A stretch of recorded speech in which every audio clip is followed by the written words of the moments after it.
Assalamualaikum warahmatullahi wabarakatuh. Bismillahirrahmanirrahim. Alhamdulillah. Alhamdulillahirabbil alamin. Wassalatu wassalamu ala asyrafil anbiya'i wal mursalin Sayyidina wa maulana Muhammadin wa ala alihi wa sahbihi ajma'in, amma ba'du. Pemirsa Elsita TV dimanapun berada, alhamdulillah kita berjumpa kembali dalam kajian kita, di mana dalam kesempatan ini saya ingin menyampaikan tema tentang tawakal, atau dengan judul yang lebih populer, bersandarlah hanya kepada yang maha kuat. Dalam kehidupan kita saat ini, di tengah suasana pandemi COVID seperti ini, manusia banyak yang kehilangan pegangan. Manusia banyak kehilangan sandaran kemana dia berpegang.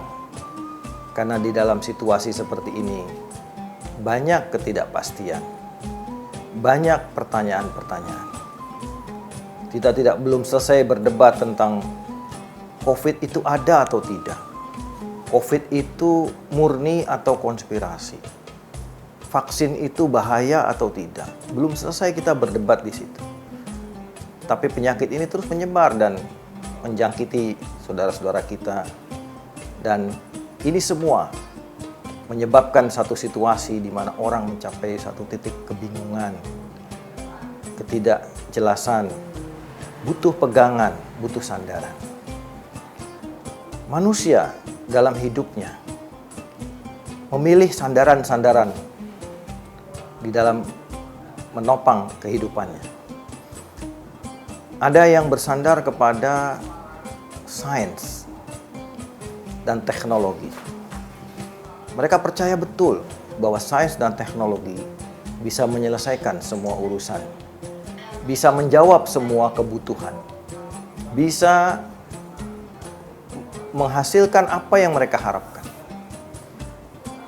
di dunia ini tentu saja. Dan ini yang sekarang relatif dominan di dalam kehidupan kita. Apa yang kita sebut sebagai rasionalisme atau berpikir secara logis itu betul-betul mendominasi dalam kehidupan kita. Ya, kalau sakit ya berobat, kalau lapar ya makan, begitu ya. Sehingga hukum kausalitas, sebab akibat, itu menjadi seakan-akan sebuah aksioma, sebuah kebenaran, di mana kalau begini pasti begini, kalau tidak begini tidak mungkin begini.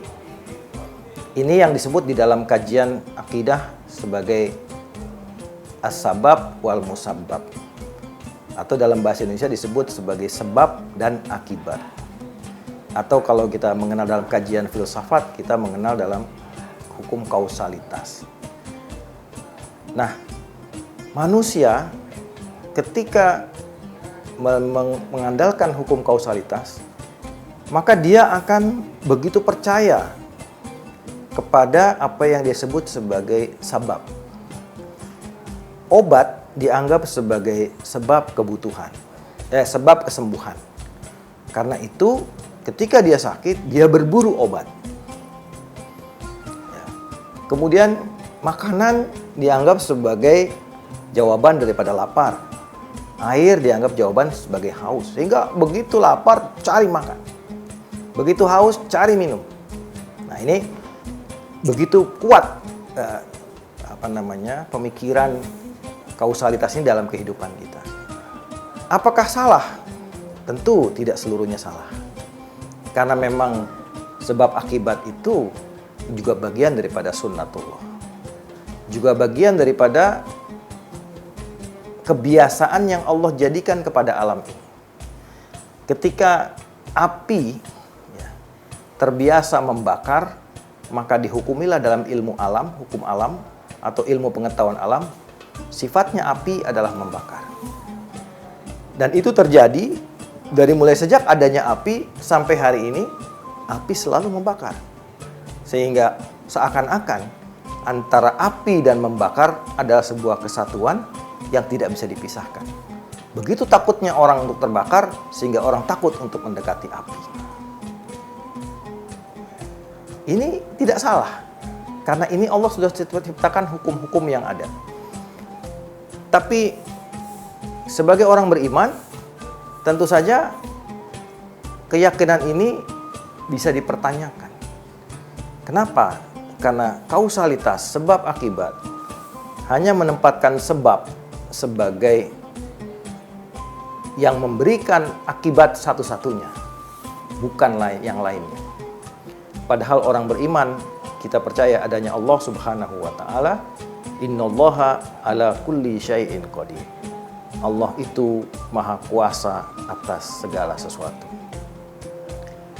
Jadi orang beriman percaya di dalam ilmu akidahnya bahwa antara sebab dan akibat itu ada hukum yang dibuat oleh Sang Maha Pencipta, yaitu Allah Subhanahu wa Ta'ala.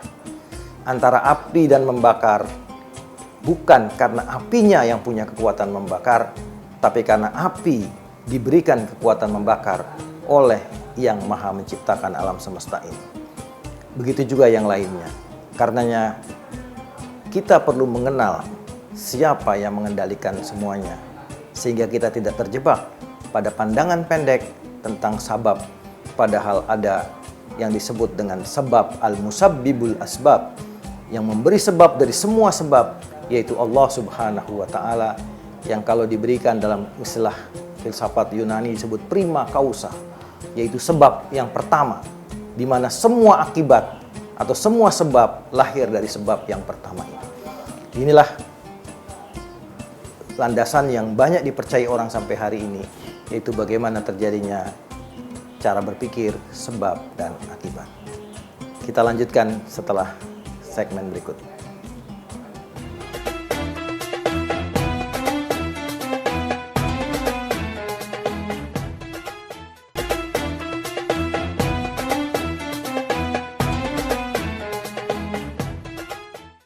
Pemirsa Esinta yang dimuliakan Allah,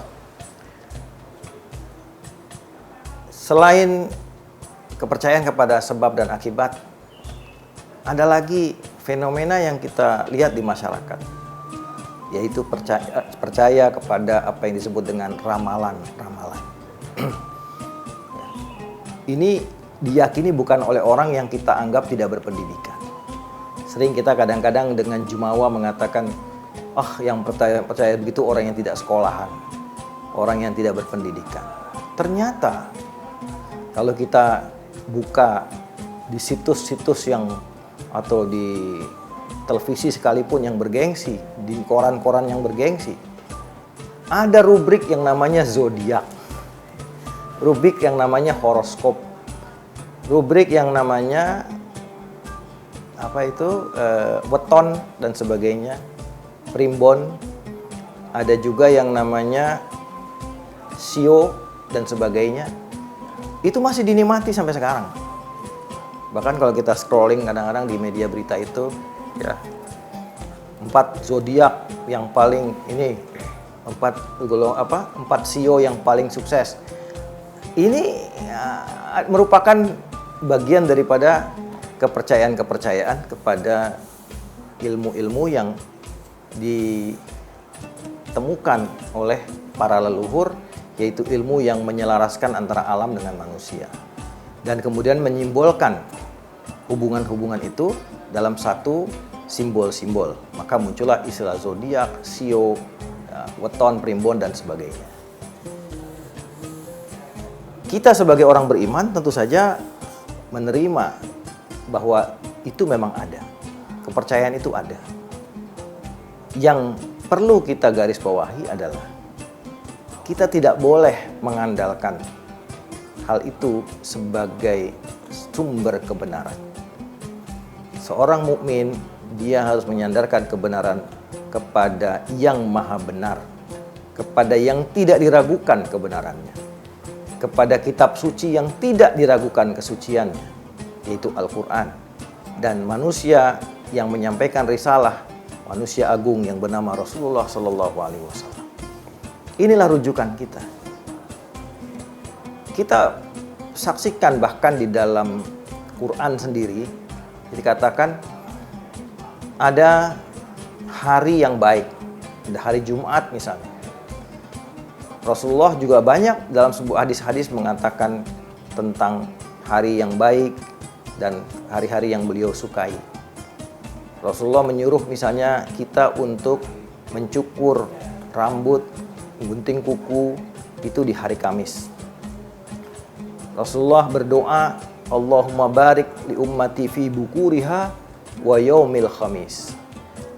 Ya Allah, berkahi kepada umatku di waktu paginya mereka, itu waktu pagi sekali ketika matahari baru mau terbit, wa yaumil khamis, dan berkahi umatku di hari Kamis. Ada lagi hadis-hadis tentang keutamaan hari Jumat. Ada lagi bagaimana Rasulullah menghormati hari Senin, karena hari Senin adalah hari kelahiran beliau. Ada lagi waktu, misalnya Rasulullah menyarankan, ya, kalau mau bepergian, bepergianlah di waktu malam. Ya. Kata Nabi, kenapa? Karena bumi itu dilipat di waktu malam. Ya, bahasa dilipat ini mengandung pemaknaan apakah betul-betul bumi itu dilipat jaraknya, atau karena memang malam itu terlalu gelap sehingga orang tidak sadar sudah berjalan sekian jauh dan tidak ada gangguan sehingga orang bisa berjalan dengan sangat efektif. Ya, di zaman dahulu kalau di padang pasir barangkali berjalan di waktu malam sangat mengasihkan karena sunyi, kemudian udaranya tidak terik, berbeda dengan kalau di siang hari. Jadi ini ada, ya, ada. Tapi itu tidak boleh kemudian menjadi patokan. Ya. Imam Ghazali misalnya menyusun sebuah kitab Al-Awfaq. Begitu juga para ulama lain, ada Mamba Usulil Hikmah, ada Syamsul Ma'arif, ada Mujarrobat dan seterusnya, yang itu memang hasil penelitian para ulama sendiri berdasarkan nas dari kitab suci dan juga dari pengalaman mereka secara observasi langsung. Misalnya, ya, pada tanggal-tanggal tertentu, ya, bahkan dilarang misalnya, ya, untuk berhubungan suami istri pada hari-hari tertentu karena anak yang dilahirkan akan begini dan begini misalnya. Ini semua bagian daripada informasi yang kita percayai, ya, namun tidak boleh menyangkal bahwa kita meyakini bahwa semua kembali kepada Allah Subhanahu wa Ta'ala. Jadi ada yang namanya tawakal, ada yang namanya tatoyur. Tawakal adalah berserah diri kepada Allah. Tatoyur itu menganggap kesialan-kesialan itu pada hal-hal tertentu. Ya, insya Allah di lain kesempatan kita akan jelaskan ini secara lebih detail. Nah, yang ketiga, orang bersandarkan juga kepada perdukunan atau mistik, ya, yang sering dikatakan kahanah dalam bahasa agama. Kahanah itu adalah informasi-informasi rahasia gaib, tapi dia bukan wahyu, karena wahyu itu hanya kepada para nabi. Atau dia ilham, ilham itu kepada para kekasih-kekasih Allah atau orang-orang yang Allah kehendaki, itu mendapatkan ilham. Tapi juga ada yang namanya irhas. Itu sumber informasi yang berasal daripada dimensi yang negatif, yaitu jin, setan, dan sebagainya. Kita tahu bahwa di zaman dahulu, dari sejak Nabi Adam, jin itu bisa mengakses informasi sampai langit ketujuh, di mana obrolan-obrolan para malaikat, kemudian mereka menguping di satu pos-pos mereka, dan kemudian mereka memberitahukan kepada para dukun. Dan ketika Nabi Isa alaihissalam dilahirkan, maka mereka hanya mampu menembus sampai langit ketiga. Langit 4, 5, 6, 7 mereka tidak mampu lagi. Ditutup semua oleh Allah. Dan ketika Rasulullah SAW lahir, maka seluruh 7 langit, lapis langit, tidak bisa lagi diakses oleh mereka. Mereka hanya bisa mengakses obrolan para malaikat, dan itu diberitahukan kepada para dukun, ya, dengan informasi yang banyak ditambah-tambahi dan diselewengkan oleh mereka. Itulah kelakuan makhluk gaib. Nah, para pemirsa sekalian, inilah bentuk-bentuk kepercayaan. ada ramalan, ada perdukunan, dan ini semua merupakan sesuatu yang tidak boleh kita lakukan sebagai seorang muslim. Kita akan lanjutkan dalam segmen berikut.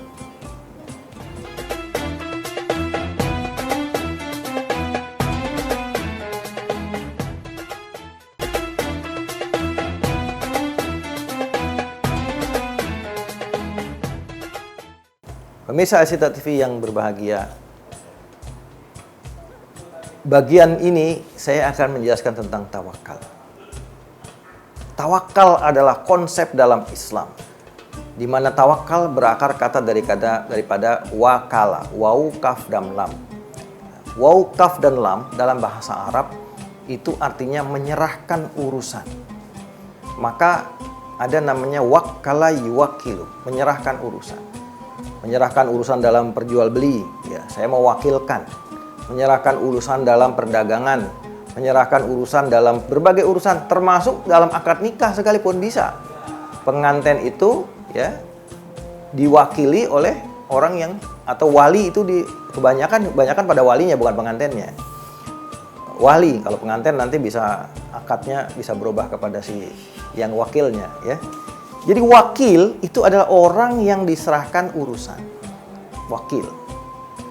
Maka, ya, siapa sebaik-baik wakil? Siapa sebaik-baik yang kita serahkan urusan kita? Maka ketika di dalam surat Al-Ahzab, ya, dalam surat Ali Imran, maaf, Allah Subhanahu wa taala berfirman, alladzina qala lahumun nasu innan nasa qad jama'u lakum fakhshawhum wa zadahum imanan wa qalu hasbunallahu wa ni'mal wakil. Ayat ini menceritakan tentang Al-Ahzab, perang Ahzab, atau perang seluruh kabilah, aliansi besar, seluruh bangsa Arab yang belum beragama Islam bersama kaum Yahudi, bersama seluruh kelompok-kelompok lain untuk menyerang kota Madinah di mana Rasulullah ada di sana. Itu disebut perang Ahzab, perang sekutu.